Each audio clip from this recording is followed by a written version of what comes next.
Welcome to my Bob Thurman podcast. I'm so grateful some good friends enabled me to present them to you. If you enjoy them and find them useful, please think of becoming a member of Tibet House US to help preserve Tibetan culture. Tibet House is the Dalai Lama's cultural center in America. All best wishes. Have a great day.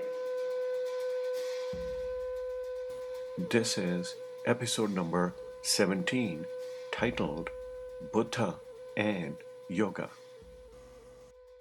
Let's look at the third verse. Okay. Third one. Okay. Brancha bahumata dvante raja yogam ajanatam hatta pradipikam dhate swatmarama kripakaraha. Oh, that's nice. Kripakara. Yeah, kripakara. In the form of kripa, compassion. Yeah, out of compassion. So owing to the, do you want to just read it? Owing to the darkness arising from the multiplicity of opinions, people are unable to know the Raja Yoga, the royal yoga. Compassionate Smatmarama, the author, composes the Hatha Yoga Pradipika like a torch to dispel their darkness. Yeah. So can I ask you then, what is Raja Yoga? Ask If me. they can't know, yes. Oh. So Raja means king or royal. Yes. It's the best yoga, and it's any yoga it's the completion of any of the different approaches to yoga, and so it's the realization of the nature of reality. It can be defined according to your metaphysics. You've got to define it. Let's see. One traditional Vedantic definition is that one realizes that Atman and Brahman are the same, absolutely indivisible. But if you were a Buddhist, you would find that a bit awkward. No, that's cool. Oh, okay. That's not a problem.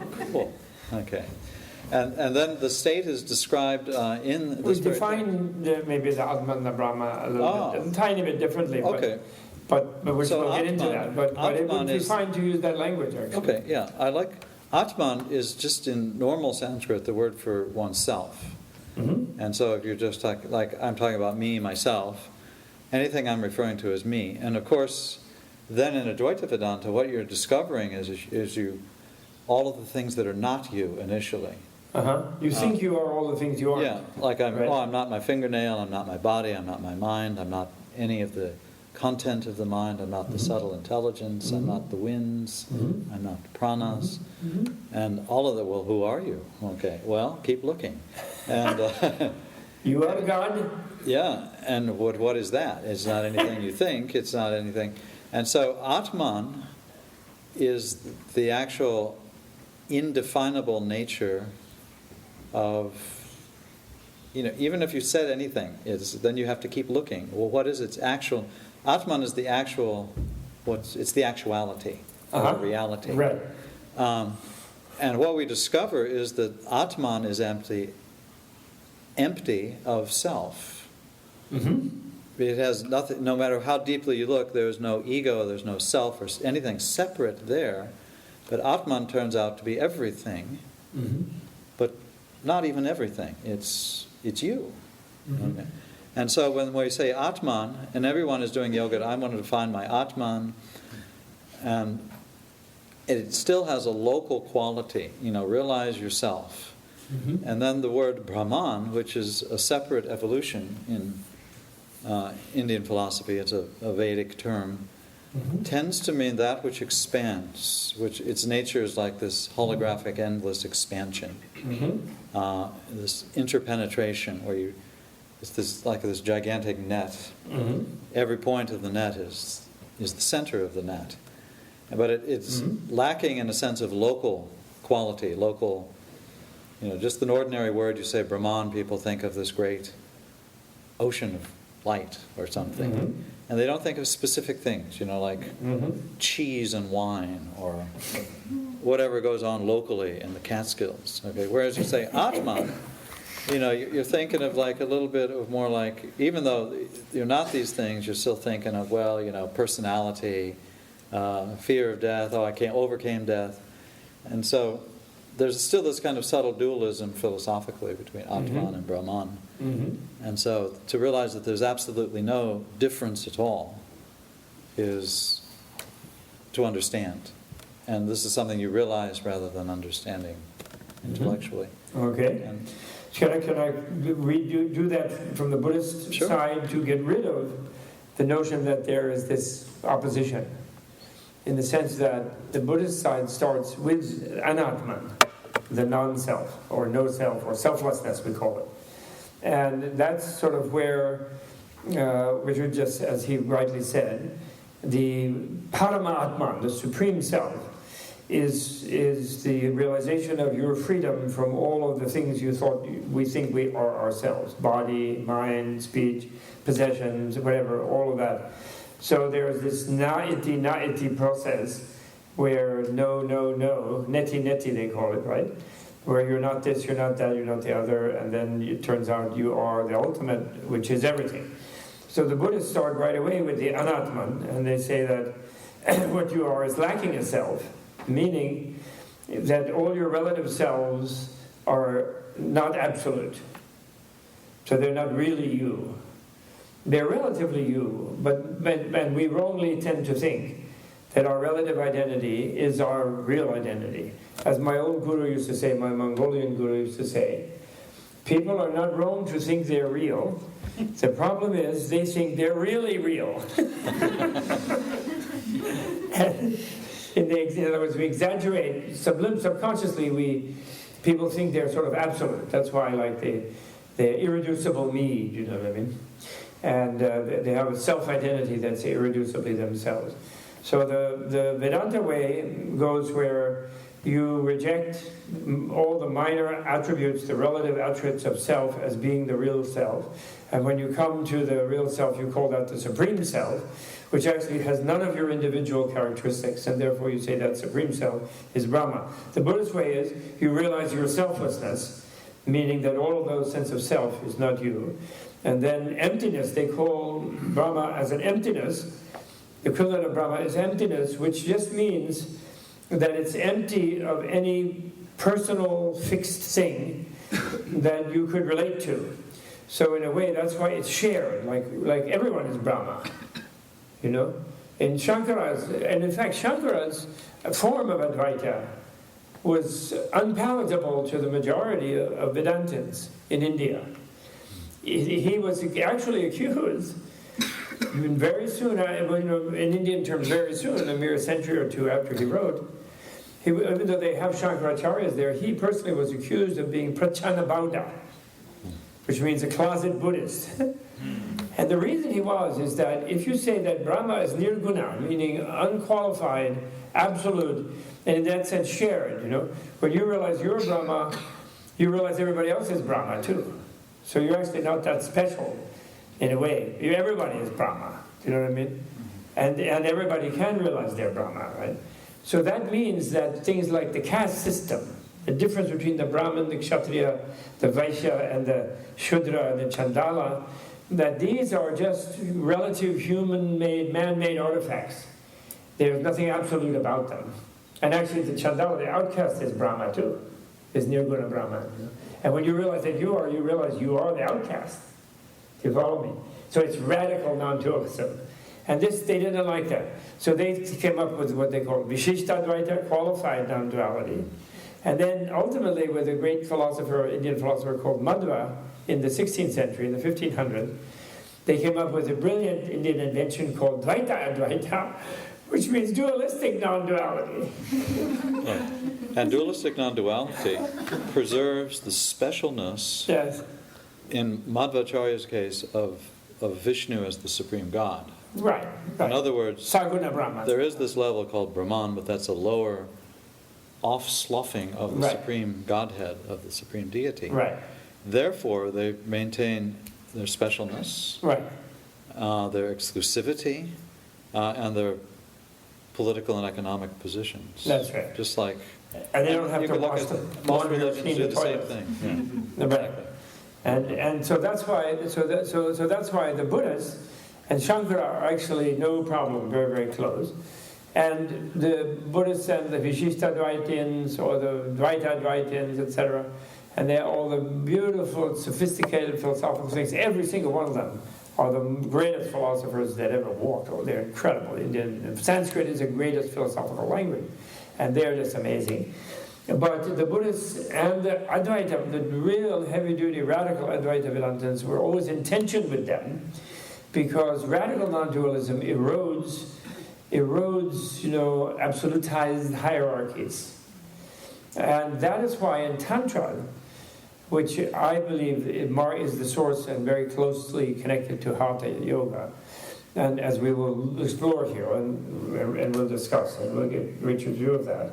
But Tantric yogis have to do those 5 M's, and they have to do these things that many of them were brought up as Brahmins, and so then they have to eat meat, have to drink wine, and have to have sex.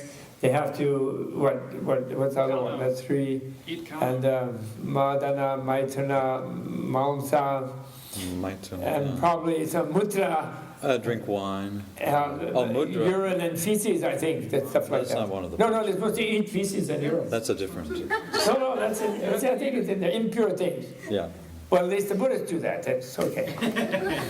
Because one shouldn't make a distinction between gold and shit if one is really true non-dualistic. So, but of course, it's not nourishing to eat excrement. So therefore, it's only a matter of breaking the taboo. It's really the taboo. However, recently, Yes.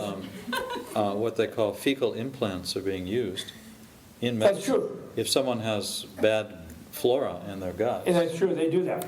Well, they also sell Vermont dirt pills. Yeah. But there was the Siddha. Do you know the story? Did I tell you the story about the Siddha in Benares that Alan Atwell told me? No. Well, there was a Siddha, Hindu Siddha, like a not Siddha probably, in Benares. There was a famous case in the 60s when this friend of mine, a great painter, perhaps, I hope he's still alive, but I haven't heard from him in years, Alan Atwell, a great, great painter. And he was there, and he said there was this notorious case of this Siddha who lived in a park in Benares in one of those sort of squares where they had restaurants and things and shops, But he always hung out in that sort of park, in that sort of central part there. And he would poop wherever he felt like it. And the merchants were upset because it was driving away middle class, sort of, cleanliness-oriented customers. So they had him up in court. And he didn't want a lawyer to represent him, for creating public disorder or whatever he was doing. And he just sat there quietly. And they had all these witnesses about, well, he pooped in front of my restaurant, and he pooped in front of my jewel shop, and he pooped in front of my ice cream stand. And they're really freaking out. And then finally they finished their prosecution. And my judge said to him, well, Baba, do you have anything to say in your defense? And he said, bring me a plate and a knife and fork, which they did, because they respect sadhus in India. And he took that plate and knife and fork, and he pooped right there in the courtroom, on the plate. And then he calmly proceeded to eat it. And he said, there's nothing impure here. And the judge said, case closed. He was exonerated. Only in India. In the 60s. I don't think it was... The 60s, yeah. What? Yeah, they've devolved since then. I think they've devolved. But Alan Atwell used to tell that story with great relish, which I share. And he was not a Buddhist. He was a yogi. Yeah. Because it's beyond this kind of Buddhist. Actually, in Sanskrit, the Bauddha, Prachana Bauddha, that word Bauddha, secondary derivative of the word Buddha, they didn't use that word themselves, the Buddhists. They were Adhyatmikas or Bahyapas or something like that. Insider and outsider, they called themselves. Yeah. There was no word for Buddhists versus non-Buddhists or something like that. You were inside some practice or you're outside, that's all. And at the Siddha level, there's absolutely no difference. They say there's no difference between Shiva, Vishnu, and Vajradhara, which is the yogic form of Buddha. Yeah. Which is also blue. Yeah, interesting, blue. The dark blue is the ultimate reality color. Ultimate reality perfection color is a very dark blue-black. Like a monsoon cloud. Like a monsoon cloud. And they say it is the transmutation of the poison, the klesha, the addictive poison of hatred.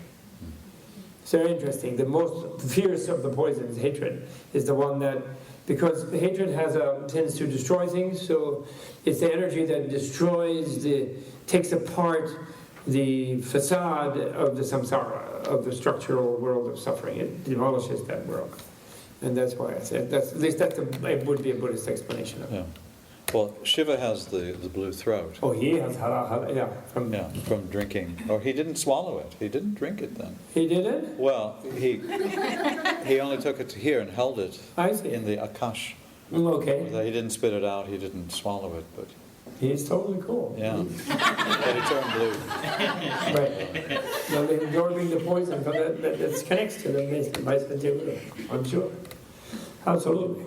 So an But interesting. Shiva is a yogi. It actually interfered with his love life.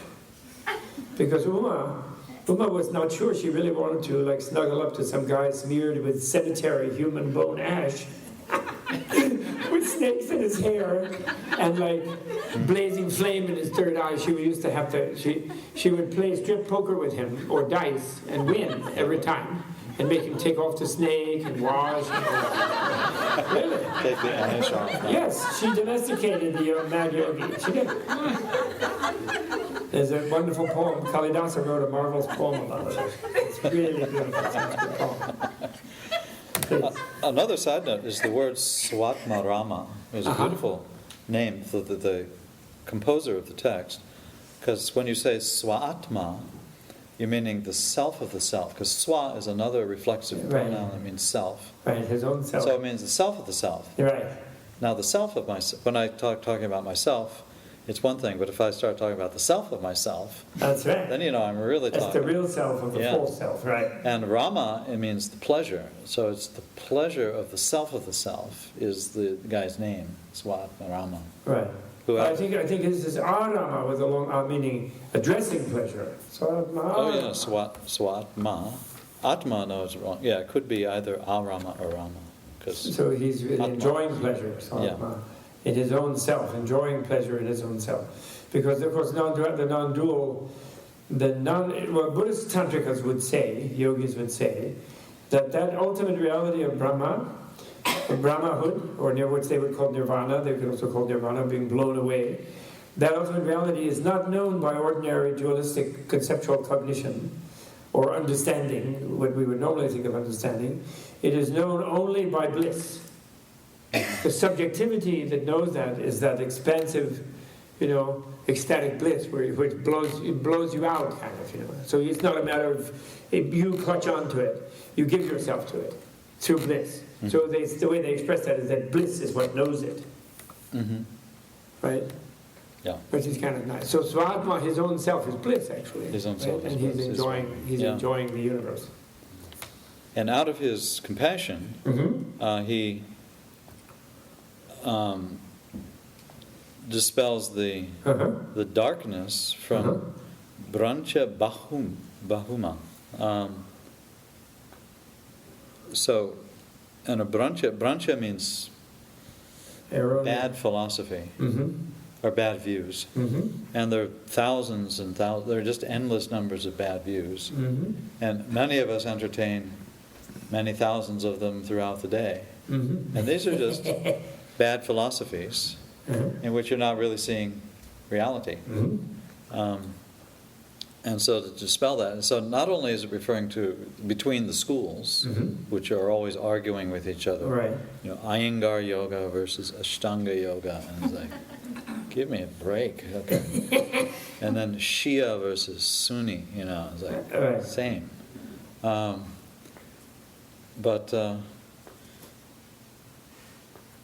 So not only there, but amongst ourselves, and between we make many theoretical selves throughout the day, many different points of view, and all of them are merely they're all context dependent, and they're all empty of any absolute position, and therefore this will cut through that. The light of Hatha Yoga, the pradipa of yoga will cut right through that.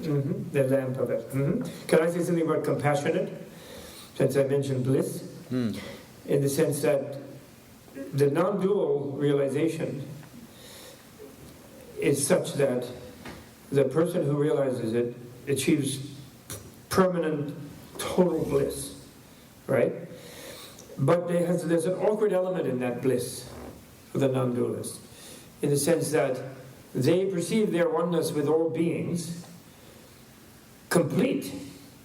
So therefore, while they feel blissful and they see all beings as blissful, they cannot ignore that most of the beings see themselves as not blissful, but are dissatisfied, they're suffering, they're held in darkness, and the key darkness is they think their separate self, their self that is separate from the universe, is real, is really real, and therefore they suffer. Right? Like me. I think I'm really real, I'm Bob Thurman, and I think you're all different than me, and you outnumber the hell out of me.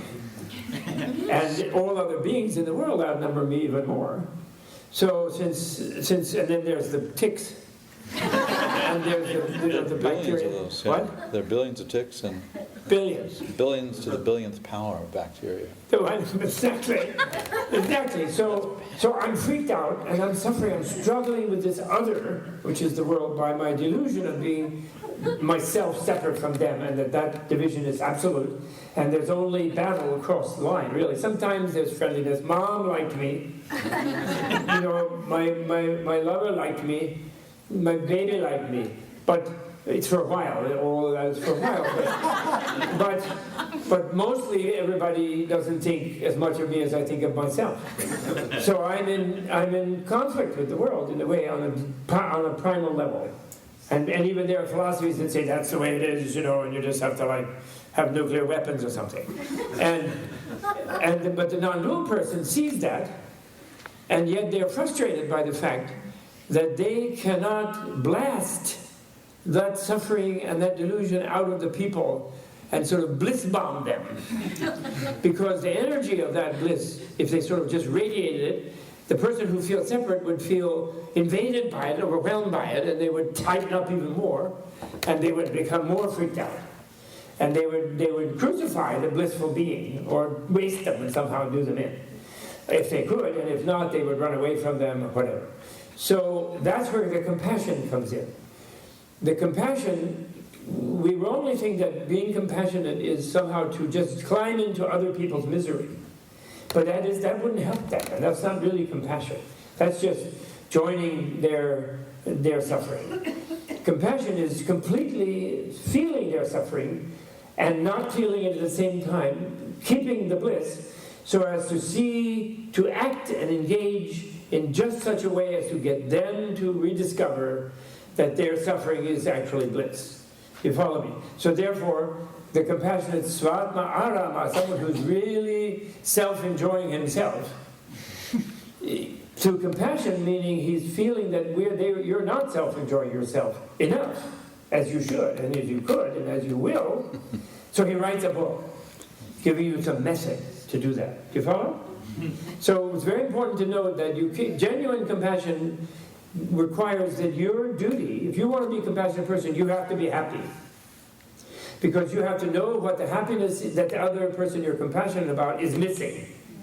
Otherwise, it's like, oh, I'm so sorry for that person, but I suck too, so we both suck. And I'm nice, so I say something nice. But it's nothing. It's not real compassion. It's some kind of wimpy pity, which then just leads you into more self-pity.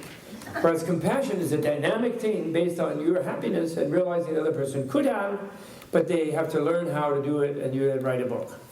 Okay? As he did. Is that all right? Yes. I just felt, because we were talking about bliss, and people get nervous about bliss. They do. It's illegal. Well, you get guilty about it. What? It's guilt. Yeah. Guilty, but that's because it's illegal. It's shameful. Yeah, except in Colorado. They're okay in Colorado. And Washington. State. And Washington. Yeah. And Oakland. Oakland. Downtown Oakland. Jerry Brown's hometown. Okay. So I just wanted to say that, okay? So he composes the Hatha Yoga Pradipika like a torch to dispel it, the darkness of unrealistic worldviews. And the worst unrealistic worldview that we all have here, just to let you know where I'm coming from, and what is one takeaway that it's the specialty of the house of Metta. The idea that you will be nothing after you die. That is the disease of materialism / nihilism that probably all of you yogis are free of. But that is the worst of the false views, of the unrealistic views, the most dark of them. And even if we think we believe in reincarnation, we have to excavate in our subconscious about how we felt the last time we heard Richard Dawkins give a lecture or something, or some book, Sam Harris, attacking religious people and things like that, and realize that we're brought up by science teachers to think that they have authority in saying that they know and they have discovered that the mind is an epiphenomenon of the brain, and that therefore you don't have a future life. When you just blow up your brain, you're nothing. And therefore you are essentially nothing right now. Because anybody could blow their brain right this second and they'd be nothing, according to them. But that's totally false. You're never going to be nothing, okay? You have the guarantee, that's the Menla Mountain Retreat stands behind it. Big guarantee. Big guarantee. None of us can ever be nothing. It's not possible. Okay, I'm sorry. Just because it mentioned the darkness of wrong views. Yeah. Okay. Now he gives the lineage. You want to do the lineage? I think we should pay homage to the lineage. But it's up to you. You're the guru on this. Well, it starts out with Matsyendra and Goraksha. And so both of these are very famous siddhas. And Goraksha has a whole lineage. And in fact, there's another book that's equivalent to this that is composed by Goraksha. Goraksha Samhita. Some of these people, like Anand, Shavara, these are among the 80 siddhas, are they, of the Indian sort of tantrika yogic tradition? A few of these I've heard of, and Shavara is an important. The Buddhists have a set of what they call 84 great adepts or mahasiddhas, great attained ones, and Matsyendra and Shavara and Nata, Nagarjuna, they call him as Nata. It could be Nata. So it's something, and they don't make a difference between Buddhism and Hinduism. yeah. Goraknath, I'm not sure is in the Buddhist list, but probably is. But I don't recognize it right away. Yeah. And I sort of hear Siddhi Buddha. Siddhi Buddha Is could that be. Buddha himself they're claiming as Why well? not? I hope so. Yeah. It's nice. He'd be happy to be claimed. Kantadi, Karandaka, Swarananda, Siddhipada, Charapati. Siddhipada could be a Buddhist. Kanana, Pujapada, Nityanatha, Niranjana, Kapili, Vidunatha, Kaka Chandishwara. So many. It's just like names and names. Are any of these female, do we know? Choli is a fiend. Choli? That's a.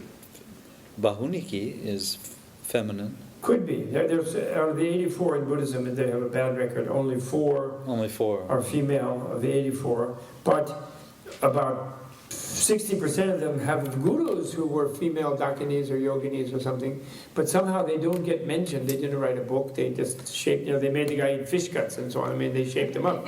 But they don't list them in the lineage except for four, which is wrong, which is bad. Mm-hmm. It's a residue of chauvinism, I think, in the culture. Yeah. Anyway. So we can make up for that. Good.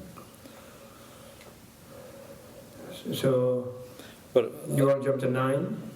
No, let's see.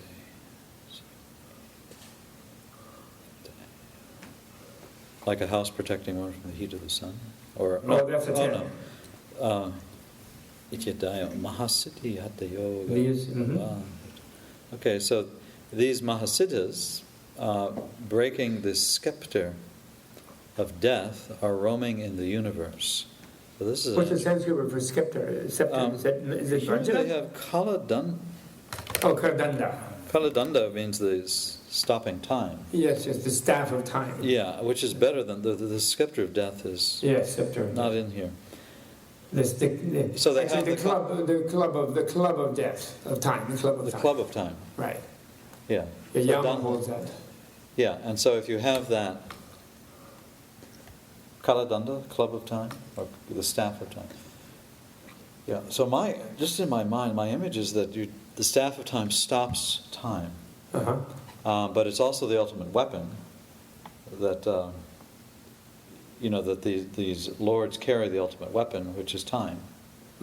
or patience. Mm-hmm. And so, Vishnu has his Sudarshan chakra, which he spins on his finger, and it's like a boomerang. It comes right back to the finger, but it slices Right. everywhere. Right. And Yama carries a club with a skull on the top. Yeah. Which brings death. Yeah. But they broke his scepter. Yeah.